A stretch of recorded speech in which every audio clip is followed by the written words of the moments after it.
오늘은 9월에 배당을 주는 기업들을 알아보겠습니다. 캘린더에 각 기업의 배당락일이 적혀 있으니 참고하세요. 먼저 가민입니다. 미밴드, 애플워치, 갤럭시워치 등 스마트워치가 이젠 대세죠. 가민 역시 스마트워치로 이름을 알리고 있는 회사입니다. 가민이 인지도가 엄청 높다고 할 수는 없지만 고급 스마트워치에 성공적으로 포지셔닝했다고 할 수 있습니다. 저도 갤럭시워치를 살까 가민을 살까 고민하던 중인데요. 스마트 기기 관련해서 듣도 보도 못한 가민이 어떻게 갑자기 튀어나왔을까요? 갑툭 튀길래 저는 성장 주겠거니 했는데 장기 우상향에 배당까지 하는 회사라 놀랐습니다. 그럼 가민은 원래 무슨 회사였을까요? 바로 GPS 기술을 전문으로 하는 회사였습니다. 해양 시장을 겨냥한 GPS 수신기를 시작으로 자동차 GPS와 휴대용 GPS를 거의 독점하다시피 잘 나갔던 회사입니다. 휴대용 GPS는 특히 걸프전과 같은 전쟁에서도 쓰이는 제품이었다고 합니다. 그런데 이 GPS 시장도 스마트폰이 위협하기 시작했습니다. 구글 지도 등 스마트폰으로 지도를 사용하는 게 당연해지면서 가민의 입지가 약해진 거죠.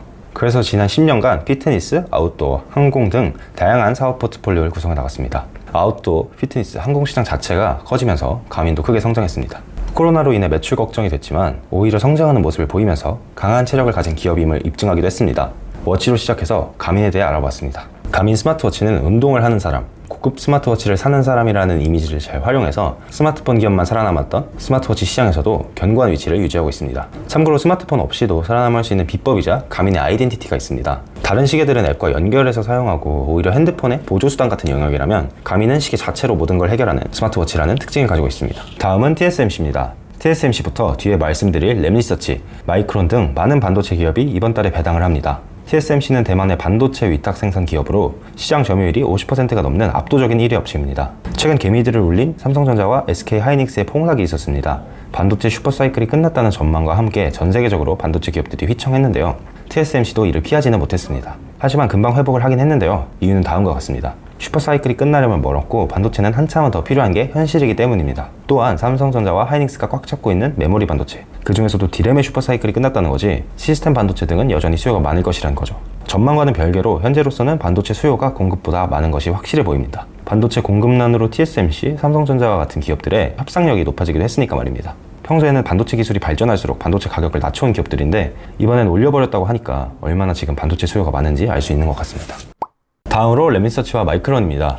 램리서치는 반도체 제조 장비를 만들어 파는 회사입니다. 골드러시 때 금을 캐는 사람 말고 작업복과 곡괭이를 판 사람이 부자가 됐다는 말 들어보셨나요? 램리서치와 같은 반도체 장비 업체들을 두고 최근 그런 말을 많이 하는 것 같습니다.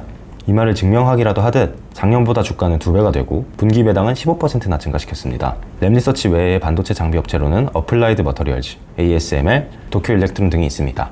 마이크론은 삼성전자와 하이닉스가 꽉 잡고 있다고 말씀드린 메모리 반도체 3위 업체입니다. 1등 삼성전자, 2등 SK하이닉스에 가려진 3등으로 최근 D램 가격 하락에 따른 피해를 좀 입었는데요. 실제로는 가격을 하락시키지도 않았고 판매량은 증가해서 우려를 좀 덜어냈습니다. 메모리 반도체 중 D램 말고 낸드 플래시도 있는데요. 이 부분 역시 삼성전자가 독보적인 1등을 하고 있습니다. SK하이닉스는 약간 모자라게 4위를 하고 있는데요.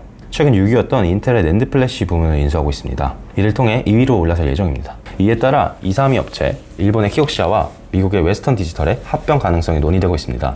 이 둘을 합치면 삼성전자 턱밑까지 추격하게 되는데요. 이러한 변화들이 마이크론에도 영향을 줄 것으로 예상하고 있습니다.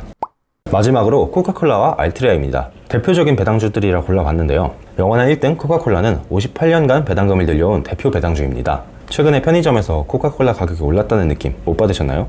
원자재 가격 상승에 따른 현상인데요. 여기서 코카콜라의 강점이 나타납니다. 원자재 가격이 올라도 브랜드 파워가 없는 기업은 가격 부담을 회사가 감당해내야 합니다. 하지만 코카콜라는 가격 부담을 소비자에게 전가할 수 있습니다. 브랜드 파워를 뼈저리게 느낄 수 있는 부분인 것 같은데요. 같은 제품은 아니더라도 아주 비슷한 제품을 더 비싸게 팔아도 팔린다는 것이 코카콜라의 힘인 것 같습니다. 콜라가 해로운 음료로 공격받으면서 코카콜라는 음료 시장 전반의 포트폴리오를 구성하면서 지역, 계절에 관계없이 매출 증가를 기록하고 있습니다. 코로나로 인해 영화관, 경기장 등이 닫으면서 대형 고객을 잃어서 피해를 보기도 했는데 2분기 매출이 코로나 전 수준으로 회복했다고 하니까 긍정적으로 바라볼 수 있겠네요. 알트리아는 담배 회사입니다. 코카콜라 못지않게 배당으로 유명한데요. 52년간 56번 배당을 증가시켰다고 하네요. 알트리아라는 이름이 낯서시면 필립 모리스는 익숙하실 수도 있습니다. 필립 모리스를 가지고 있는 회사로 말보로, 아이코스 같은 브랜드를 가진 담배 회사입니다. 미국에서는 알트리아로, 외국에서는 필립 모리스로 활동한다고 생각하시면 될 것 같습니다. 코카콜라가 해로운 음료로 공격받은 것처럼 담배도 당연히 공격을 받았겠죠. 하지만 이미 탄탄한 수요층을 가지고 있고 전자담배라는 덜 유해한 이미지에 아이코스를 히트시키면서 여전히 잘 나가는 기업이라고 할 수 있습니다. 또한 다양한 맛의 담배 출시로 여성 고객과 어린 성인층도 공략하고 있습니다. 이렇게 9월에 배당 라길이 있는 기업 6개를 알아봤습니다. 캘린더도 참고하시고 잘 사용하시기 바랍니다. 감사합니다.